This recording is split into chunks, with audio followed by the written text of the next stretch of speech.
This conference will now be recorded.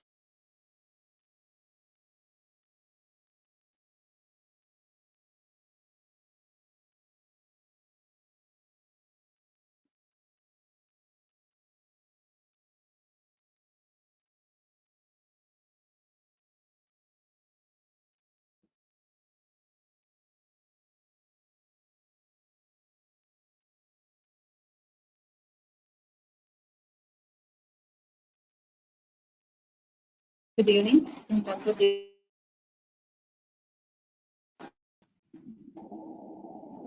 molecular basis of inheritance, in the last class,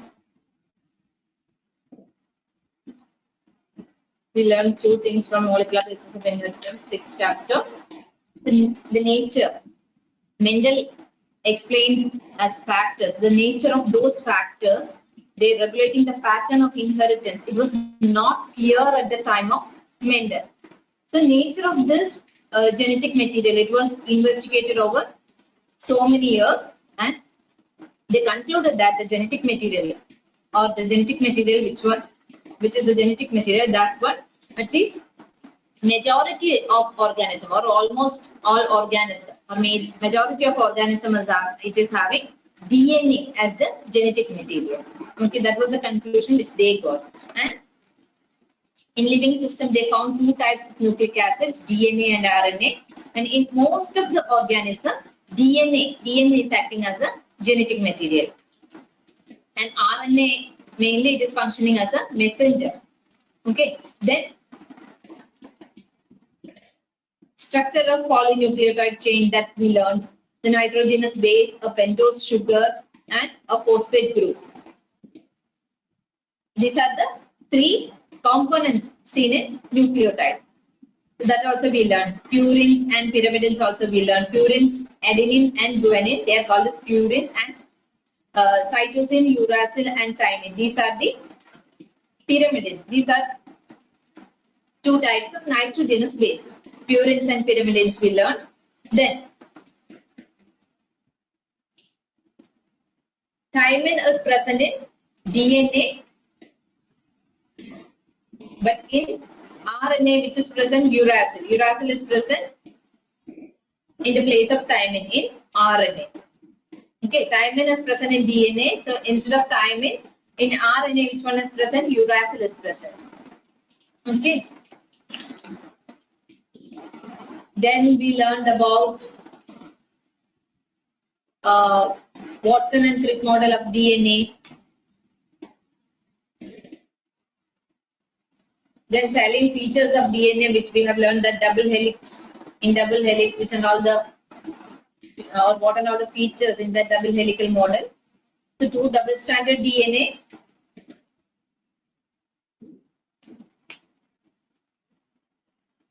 They produce and they will be identical to the parental DNA, right?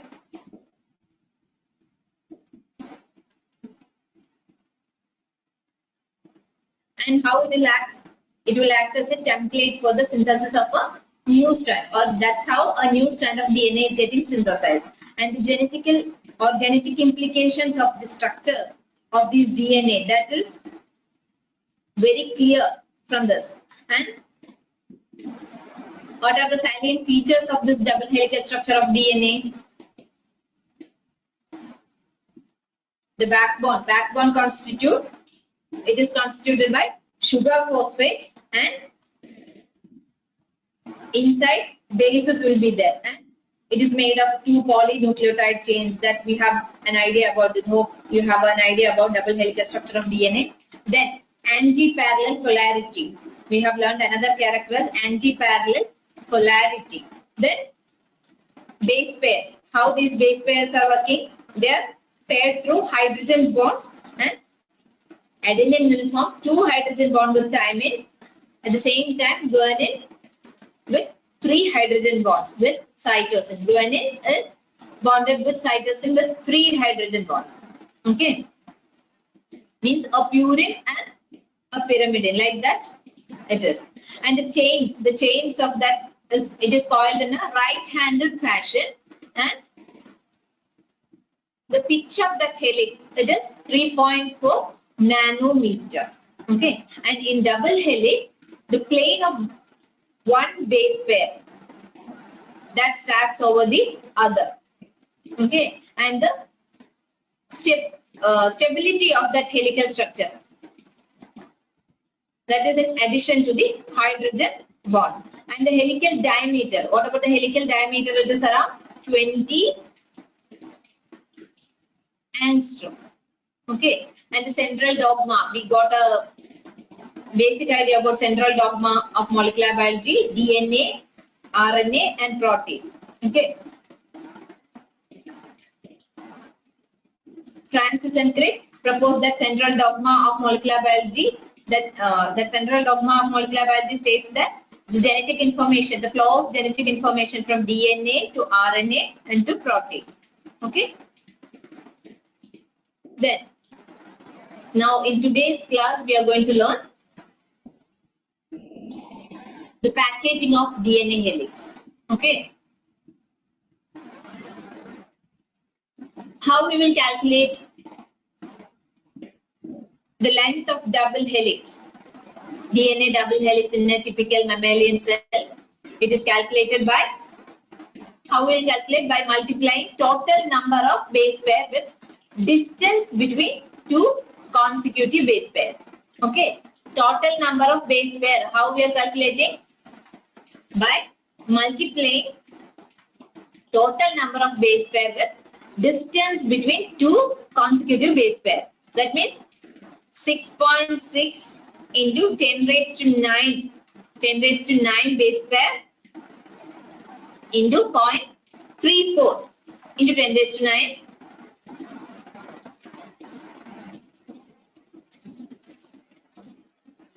So how it will come? It will come around 2.2 meters. Okay. If the distance taken between two consecutive base pair as 0.34 nanometer. Okay. If the distance between two consecutive base pair, that is calculated as 0.34 nanometer, then it comes approximately 2.2 meters. Okay.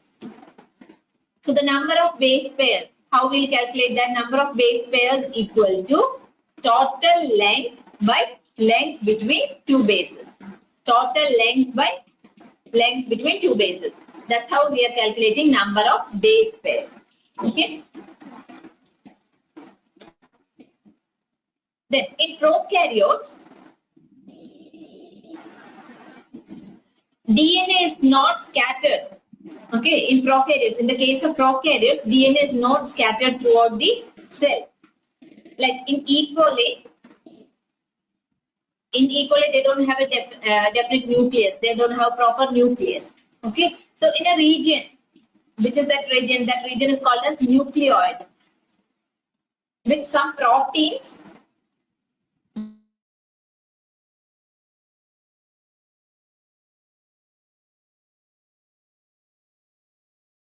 that is held together. Okay, so in the region, that region is called as nucleoid. In E. coli, that region is called as held. That DNA is held together by with the help of some proteins. And DNA, you know that DNA is negatively charged. So in large loops, how they are held? That is held by protein, and DNA in nucleoid, that is organized. That DNA in nucleoid, and DNA how it is occurring? It is like the supercoiled form. DNA is in a supercoiled form, and both in prokaryotes and eukaryotes, it is in a supercoiled form. Okay. So in prokaryotes such as E. coli, though they don't have a defined nucleus, the DNA is not scattered throughout the cell. Okay. The DNA is not scattered throughout the cell in prokaryotes. Okay. Like E. coli, it's not scattered throughout the cell. Even though usually where DNA will be present, it is present inside the nucleus. But in prokaryotes, they don't have a proper nucleus. Even though they don't have a nucleus, the DNA is not spread or it's not scattered throughout the cell. And DNA is negatively charged. You know that DNA is negatively charged. So it is held with some proteins. And these proteins are positively charged in a region termed as nucleoid, where it is present in a region which is called as nucleoid, and they are positively charged, so they help with some protein. These proteins are positively charged, and DNA, you know, it is negatively charged. Okay. Then the DNA in nucleoid is organized in large loops held by proteins. So in that nucleoid DNA, how it is held? In large loops held by proteins. Okay.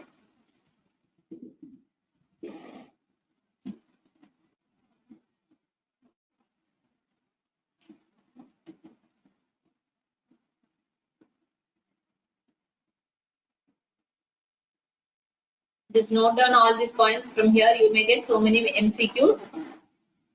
You have to note down all this. But in the case of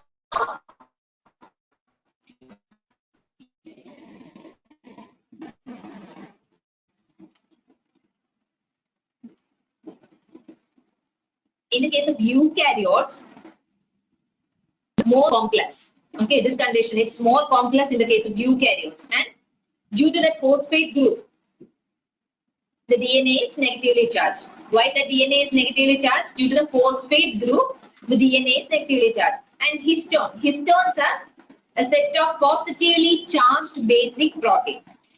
Histones, they are a set of positively charged basic proteins. They are called as histones.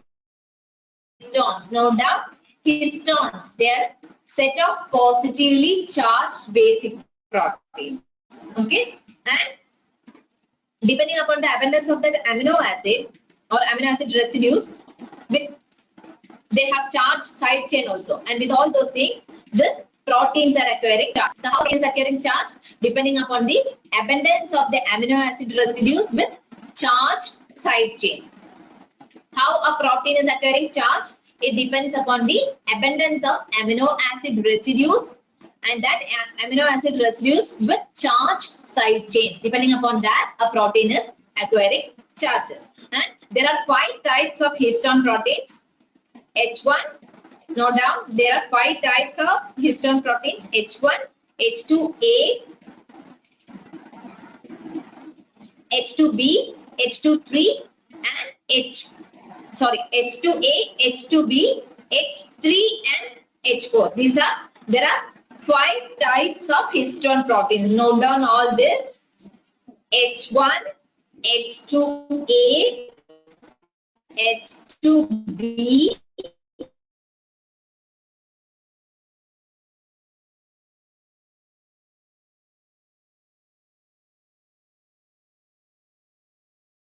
H3, and H4. These are 5 types of histone proteins. And these are rich in basic amino acid residues, lysine and arginine. Okay, lysine and arginine. Note down lysine and arginine. Okay. So both amino acid residues, they carry positive charges in the side chain. They carry positive charge in the side chain. Okay.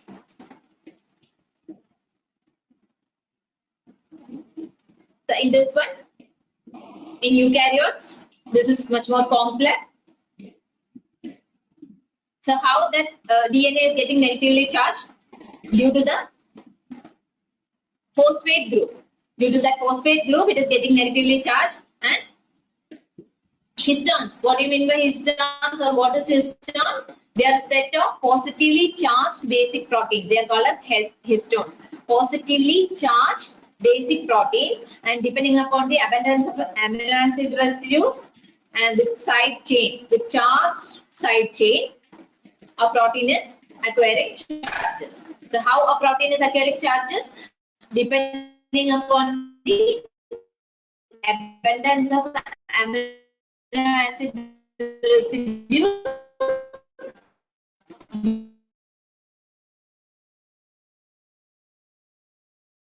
chains. Okay, so there are 5 types of histone proteins: H1, H2A, H2B, then H3, and H4. These are the 5 types of histone. These histones, they are found to be basic. Basic amino acid residues, lysine and arginine. Okay. So both of these carry positive charges in their side chain. Got it?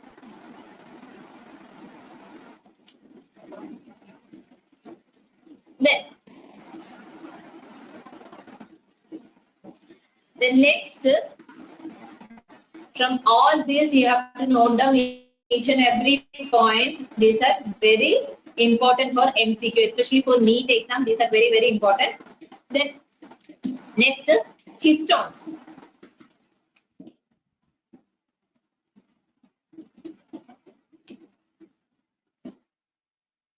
So histones are organized to form a unit of 8 molecules called histone octamer. The histones, how it is? It is organized to form a unit of 8 molecules. Histones are organized to form a unit of 8 molecules called histone octamer. Which is that unit? Histone octamer. That molecule is histone octamer, that is having 8 molecules, that is called histone octamer. 8 octa. Okay. So unit of 8 molecule called as histone octamer is formed. How it is formed? By organized histones. Okay. And 2 molecules of each H2A and H2B. Among this, 2 molecules of each H2A and H2B, then H3 and H4. They form histone octamer. Okay. They form histone octamer.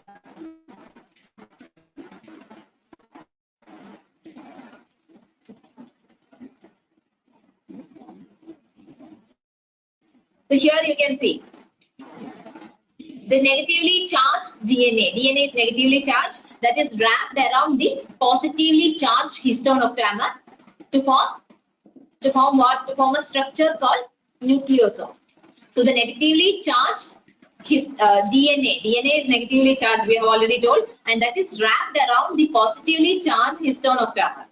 It is wrapped around positively charged histone octamer to form a structure. That structure is called as nucleosome. Okay, so what is that? To form a structure called nucleosome, that negatively charged DNA that is wrapped, here you can see negatively charged DNA is wrapped around the positively charged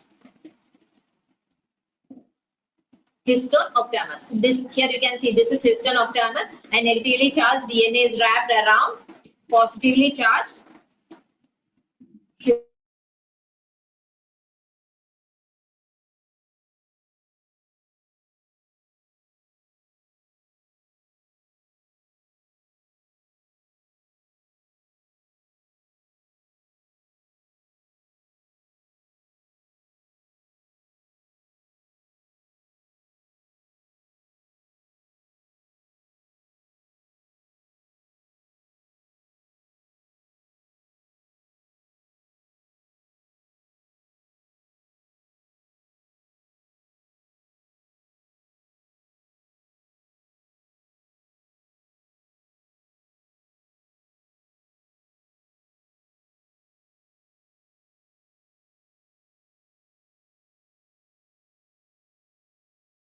The 200 base pairs of DNA helix is contained in a typical nucleosome.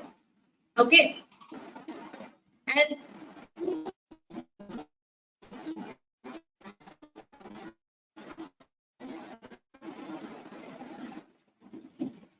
here, that nucleosome is having the repeating unit of a structure in nucleus. That is called as, that nucleosome is having repeating unit of a structure in the nucleus. That is called as chromatin. Chromatin, it is a thread-like structure which is stained or colored. Chromatin is thread-like colored structure or colored bodies seen in nucleus. What is chromatin?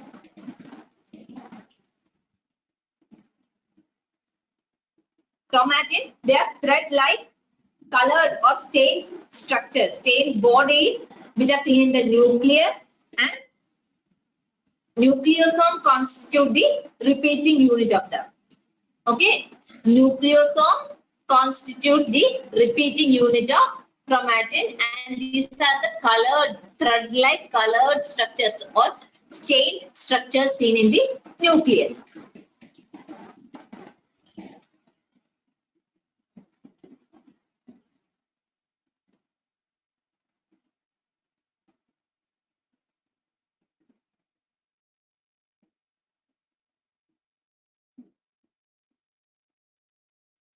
So under electron microscope, when we are viewing under an electron microscope, here, see this is electron microscope picture. Okay, so when we are viewing under electron microscope, that nucleosome in chromatin, how it will be? That nucleosome in chromatin, they are seen as beads on string. Here, see it is marked as beads on string. That is nucleosome in chromatin. Beads on, here you can see that beads on a string.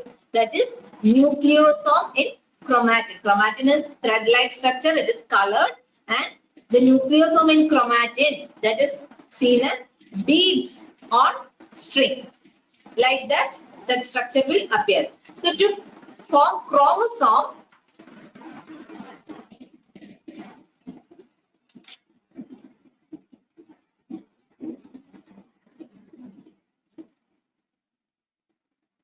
so how it will be?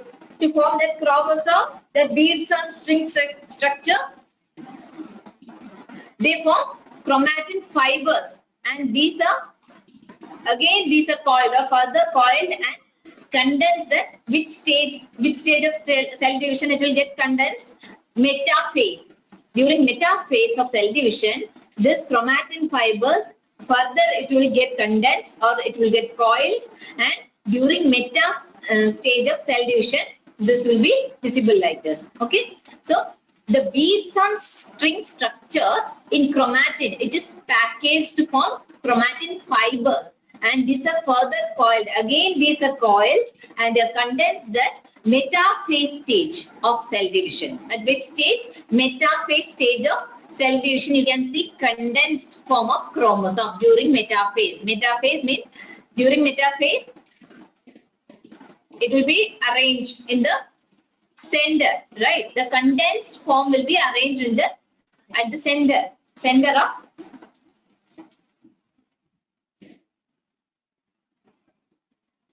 of that cell. It will be arranged during cell division stage. During metaphase, you can see this, the condensed form.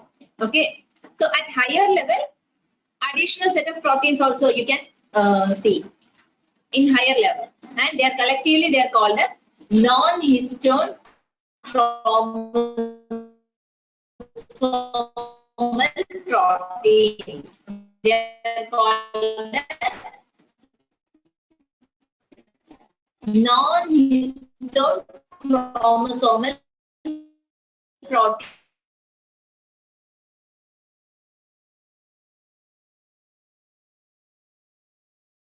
NHC, non-histone chromosomal protein.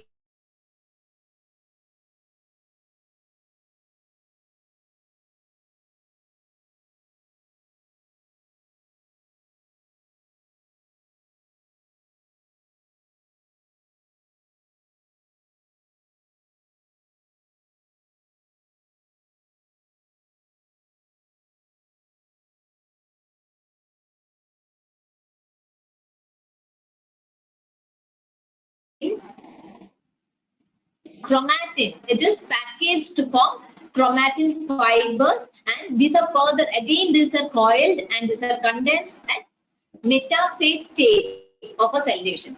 During metaphase stage of cell division, you can see the condensed form of this chromosome. And in higher level or in higher organism, the packaging, this chromatin packaging, that need additional set of protein.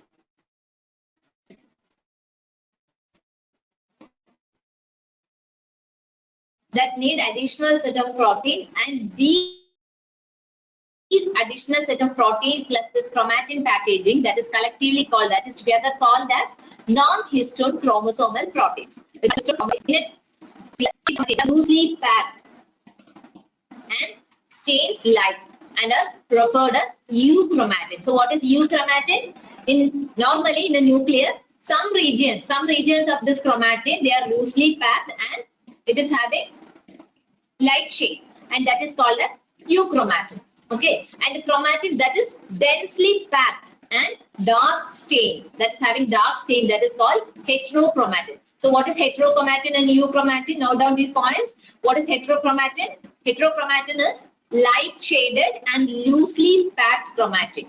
Light shaded, in some regions of nucleus you can see light shaded and loosely packed chromatin. It is called as euchromatin, and the chromatin which is densely packed and dark stain. Densely packed and dark stain, that is called as heterochromatin. So euchromatin is said to be transcriptionally active chromatin, but heterochromatin is inactive. So during the time of transcription, which one is active? Euchromatin is active and heterochromatin is inactive. Which one is active? Euchromatin is active and heterochromatin is inactive. Transcriptionally, which one is active? Euchromatin is active and heterochromatin is inactive. Okay. So some region of chromatin, they are loosely packed and lightly stained, and these are called as euchromatin.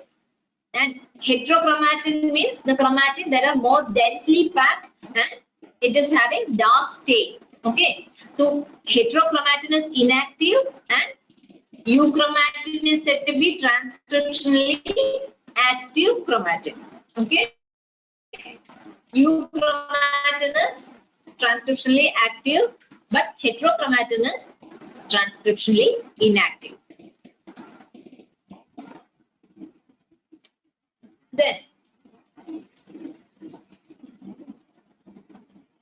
search for genetic material.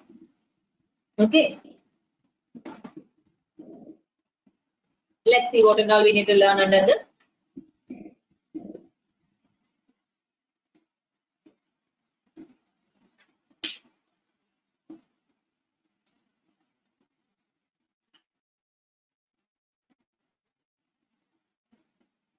So the discovery of this, so DNA is acting as a genetic material, and to discover that itself they took long time. And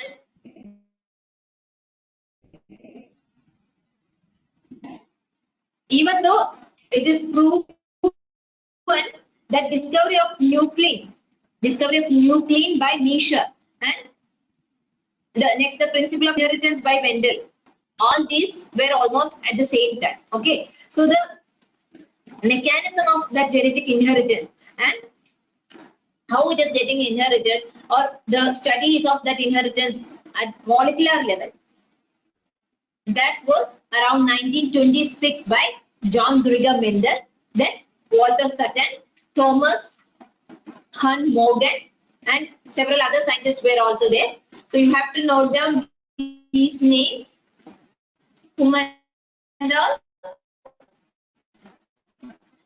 Previous discoveries by Gregor Mendel, Walter Sutton, then Thomas Hunt Morgan, and some other scientists. Okay, these three are the main scientists. They search to chromosomes. Chromosomes, where it is located? It is located in the nucleus of most of the cells, right? So even though discovery of nuclein by Miescher and the proposition for principles of inheritance by Mendel, it was almost the same time, but the DNA acting as a genetic material, that took long time to discover, and to prove that and to discover that they took, or to get acceptance for DNA as a genetic material, that took so much time. By 1926, the mechanism of genetic inheritance, the studies of mechanism of genetic inheritance, that reached almost the molecular level. Okay, and the previous discoveries by Gregor Mendel, Walter Sutton, Thomas Hunt Morgan, and some other scientists in the, and those discoveries, and they came to the chromosome level. They search to the chromosome, which is located in the nucleus of almost all cells. But the question of what molecule was actually the genetic material, that time also it was not proved. Okay. The question what molecule was actually the genetic material was unanswered. That question was unanswered. Okay. Next, transforming principle. Transforming principle. Okay. So Griffith, in his he conducted a series of experiments with Streptococcus pneumonia. Streptococcus pneumonia. What is that? Streptococcus pneumonia is the bacteria which is responsible for pneumonia.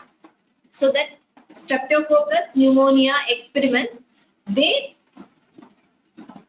with that experiment proved that the transformation in bacteria, okay, that showed that was a proof for the transformation in bacteria. So a living organism, in a living organism or a bacteria that had changed its physical form during the course of that experiment.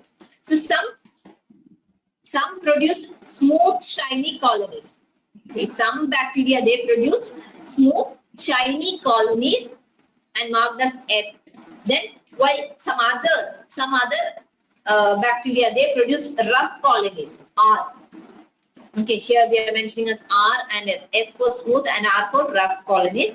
So, when Streptococcus pneumonia or pneumococcus bacteria, they are grown on a culture plate.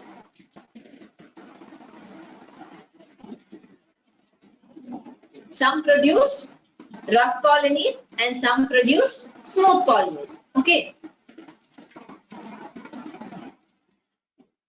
So S-strain bacteria. S-strain bacteria, they have mucus or polysaccharide cord. While R-strain bacteria, they were not having that polysaccharide or that mucus or polysaccharide cord. Okay.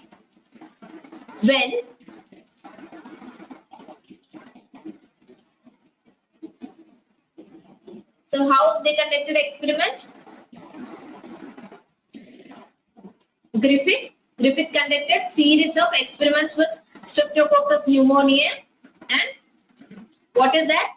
Streptococcus pneumonia, the bacteria which is responsible for pneumonia. And they found that transformation in bacteria. So during which year? 1928, all these experiments.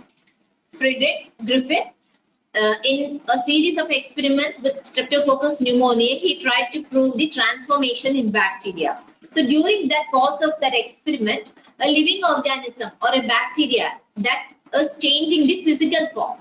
Okay, so when Streptococcus pneumonia or that bacteria, they are grown on a culture plate. Some bacteria, they are some group or some colony, they are producing shiny colonies, but some others, they are producing rough colonies, or that we will mark as R. So this because the S-strain bacteria, why shiny colonies, smooth shiny colonies, why it is forming like that? Those bacteria have a mucus layer or a mucus cord that is composed of polysaccharide.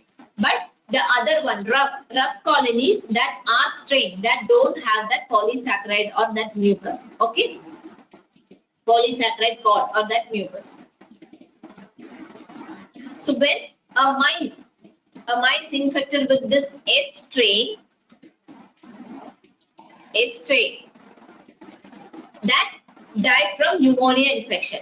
But mice infected with that R-strain, that did not develop pneumonia. So how he conducted? A mice infected with this S-strain and R-strain, with the S-strain which is infected, or that is a virulent one. Okay, that died because of pneumonia infection. But they infected with the R1 or R-strain, that did not develop pneumonia. Okay.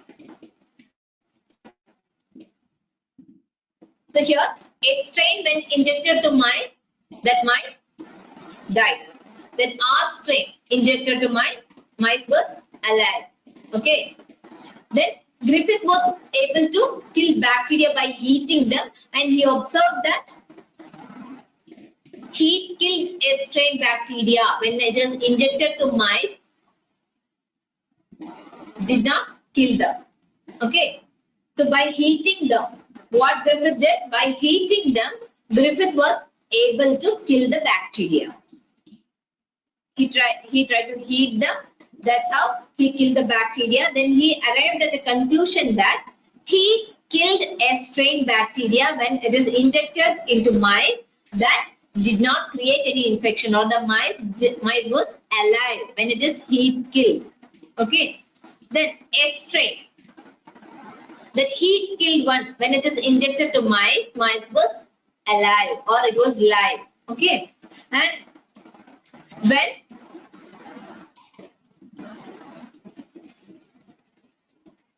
Griffith injected a mixture of heat killed S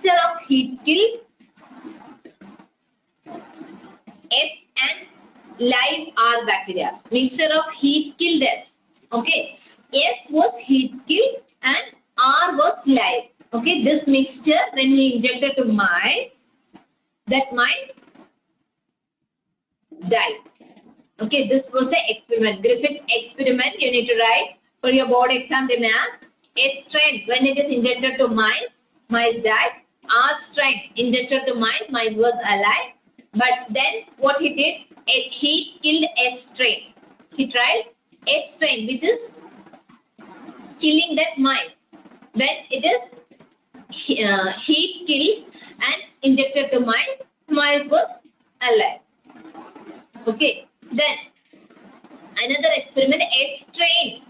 Heat killed a strain plus R strain which is live. That R strain which is live, that injected to mice died. Okay. So the R strain bacteria that had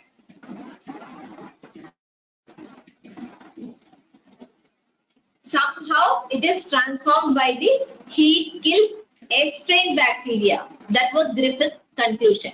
Because when it is heat killed and it is mixing with the R strain, again it is killing that mice, right? That mice is dying. So how he concluded? The R strain bacteria that had somehow been transformed by the heat killed S strain bacteria. That was his conclusion. He concluded R strain bacteria had somehow been transformed by the heat killed S strain bacteria. So the R strain, it was enabled by transforming principle, and that was transferred from the heat killed S strain and helping the R strain to produce that smooth polysaccharide cord, and that's how it's becoming virulent, right? That virulent one, or the smooth strain, that smooth one, it was having a polysaccharide cord, right? So the smooth polysaccharide cord, and that's how it's becoming virulent. So by transforming principle, that was transferred from the heat killed S strain. That heat killed S strain was transformed and helped the R strain. That helped the R strain to produce a smooth polysaccharide cord, and that's how it became virulent. So this, how it is occurred? This is due to the transfer of genetic material. That was their conclusion, that it was due to, or it must be due to the transfer of genetic material. So the biochemical nature of genetic material was not at all defined. Okay, the genetic material, the nature of that genetic material, biochemical nature of that genetic material was not at all defined. Okay. Then biochemical characterization of transforming principle.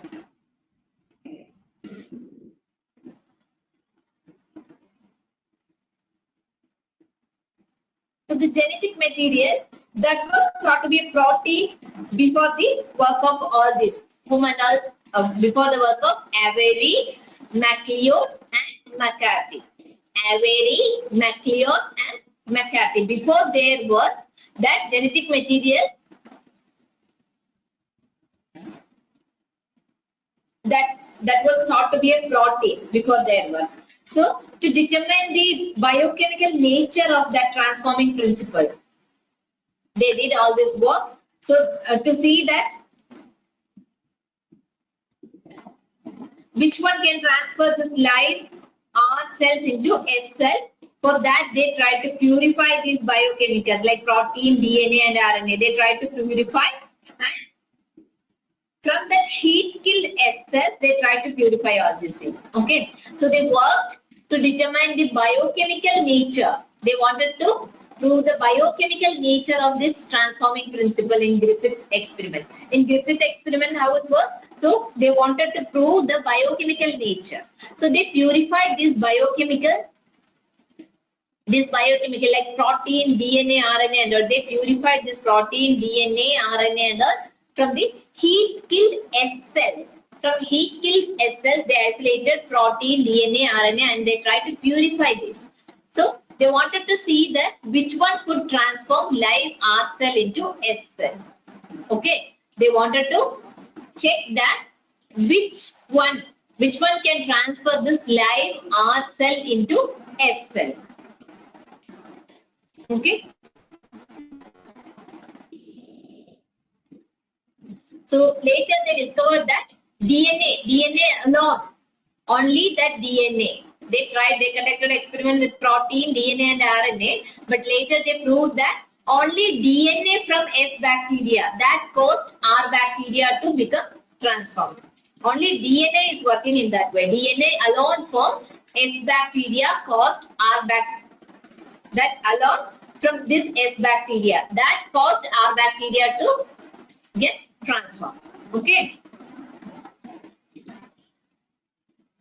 So the fact is that the DNA alone from S bacteria that causes R bacteria to get transferred. And this was discovered by Avery, MacLeod and McCarthy. Then that transforming substance that was not a protein or RNA,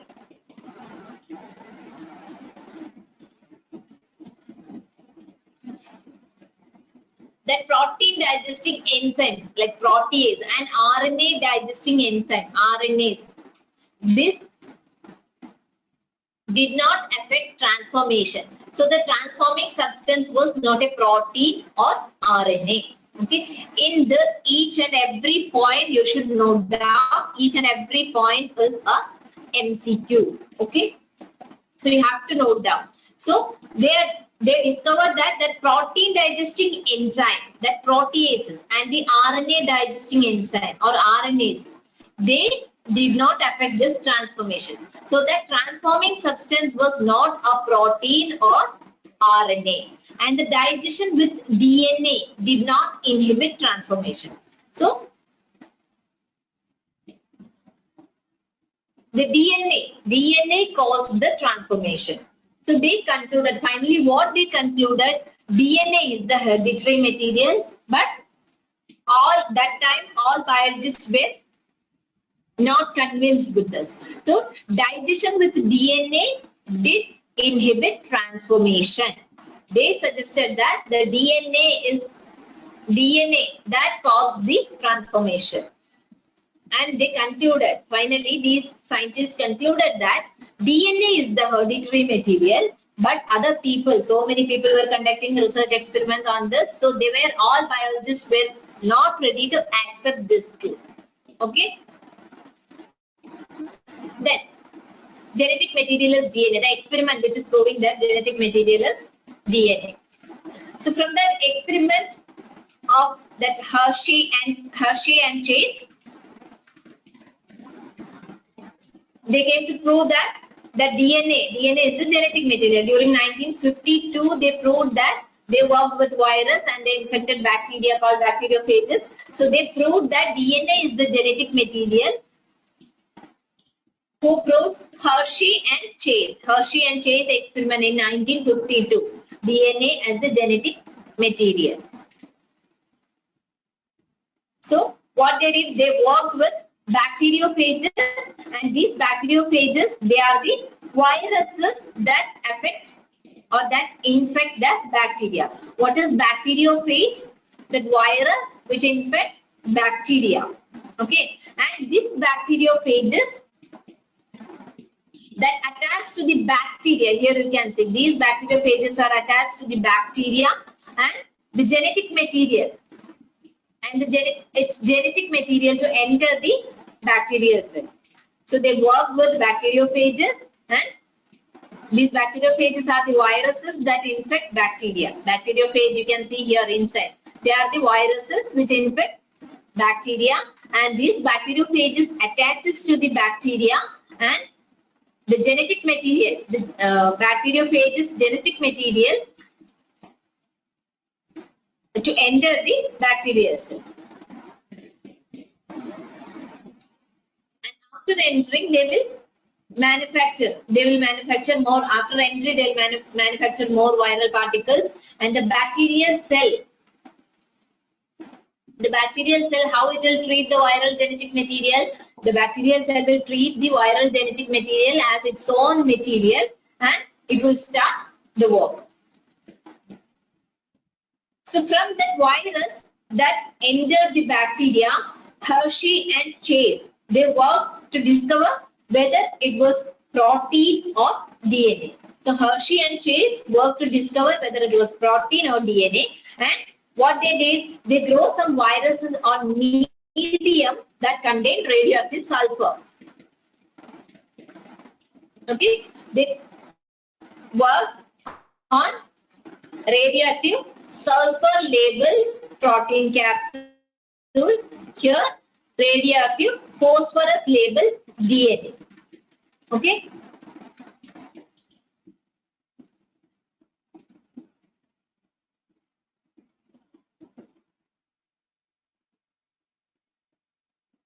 So here the bacteriophage which is attaches to the bacteria and its genetic material then enters to the bacterial cell. Okay, the bacteriophage that will attach, here you can see that here this is the bacteriophage that is attaching to the bacteria. Here this is the bacterial cell, the bacteriophage is attaching to the bacteria and then it is entering to the bacterial cell. And the bacterial cell, how it will treat? The bacterial cell treat the viral genetic material as its own material, and that after entering it will manufacture more viral particle. Here that got attached, and then finally this material, the genetic material is entering because the bacterial cell, it is treating the genetic material as its own material, and after entering it will start the synthesis of more or manufacture of more viral particles. Okay, then Hershey and Chase worked to discover whether it was protein or DNA from the viruses that enters the bacteria. Hershey and Chase, what they did, they wanted to discover that a protein is entering into the bacteria or the DNA. Protein or the DNA from the virus that entered the bacteria. Okay. Then what they did, DNA contains phosphorus, but protein doesn't have phosphorus, right? DNA is having phosphorus content, but protein don't have the phosphorus content. So viruses grown in the presence of radioactive phosphorus that contains radioactive DNA, but here not the radioactive protein.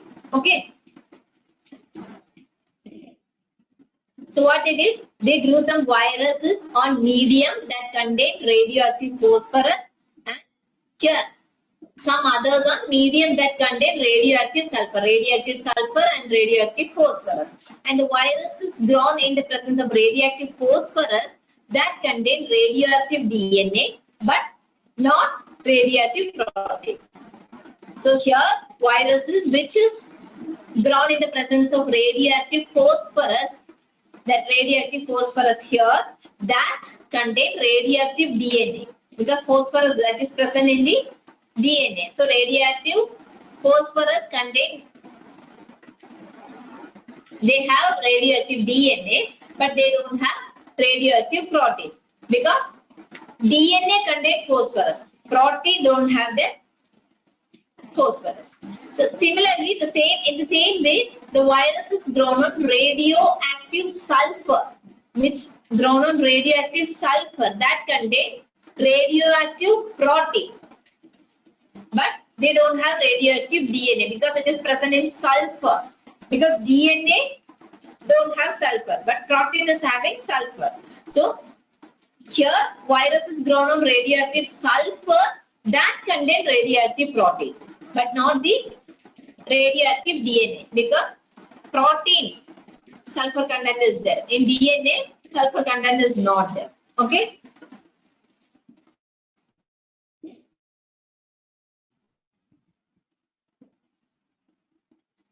So these radioactive phages, they were allowed to attach to E. coli bacteria. They allowed to attach to E. coli bacteria. Then as the infection proceeds, the virus, this is the experiment. Okay, genetic material is DNA to prove that the experiment which is conducted. So radioactive phages, they were allowed to attach to E. coli bacteria. Then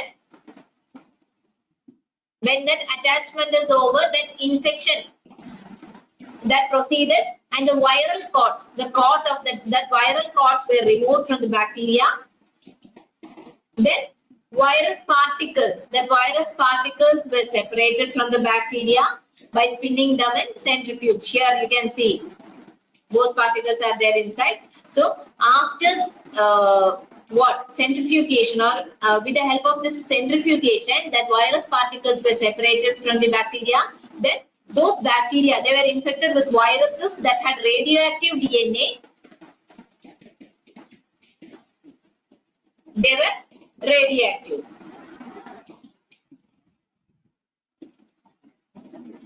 Okay, what is that meaning of that?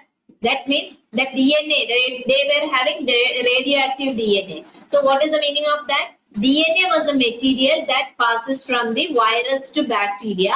So bacteria that were infected with virus that was having radioactive,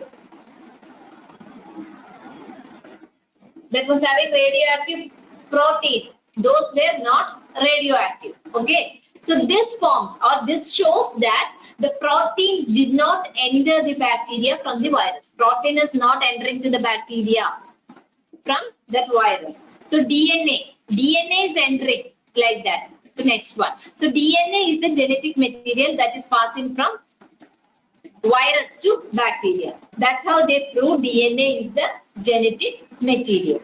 Okay. So how they prove?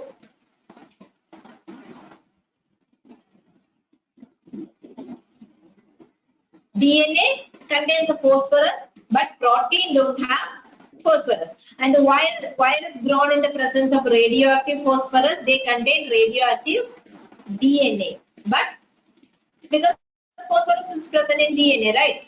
So DNA, they have the radioactive DNA, but they don't have the radioactive protein. And in the same way, DNA don't have sulfur. So virus grown on radioactive sulfur, they contain radioactive protein.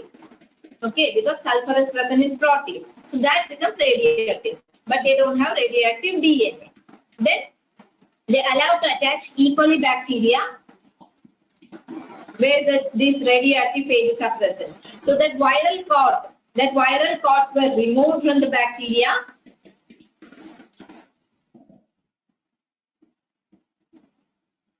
Then by spinning them in centrifuge, then they spinned in centrifuge and the virus particles were separated from the bacteria. Okay, they spinned in centrifuge and the virus particles were separated, and then the viral particles got separated from that bacteria.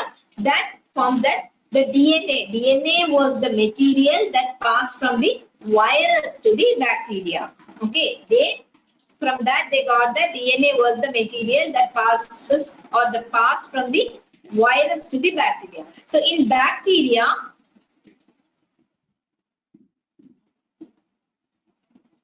that was infected with the virus. Okay, in bacteria, it was infected with the virus that had radioactive DNA, and that those were found to be radioactive. But this indicates that protein. What is the meaning of that? Protein did not enter to the bacteria from the virus. And the bacteria that were infected with virus, they had radioactive proteins and they were not radioactive. Infected with the virus that had radioactive protein were not radioactive. So,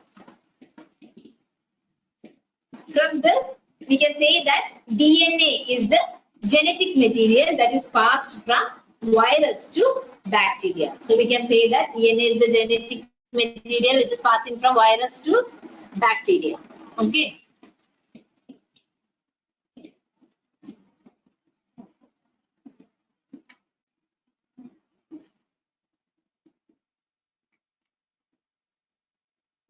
That's all. You have any doubt?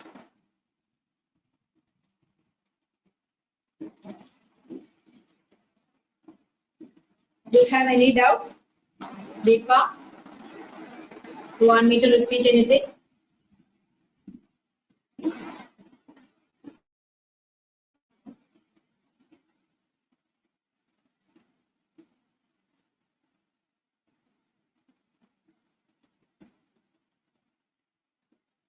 Okay. So go through this part. Next class onwards, we learn about the properties of genetic material, DNA and RNA, and everything in detail. So these are the general things, but you will get a lot of questions from this part as MCQ. And these experiments, all these Griffith experiments and all, you will get for board exam also. The genetic material is DNA, how they proved that, all this you will get for board exam also. So each and every step you should learn how they conducted the experiment. Okay. So go through this. If you have any doubt, you can ask me in the next class. Okay, thank you.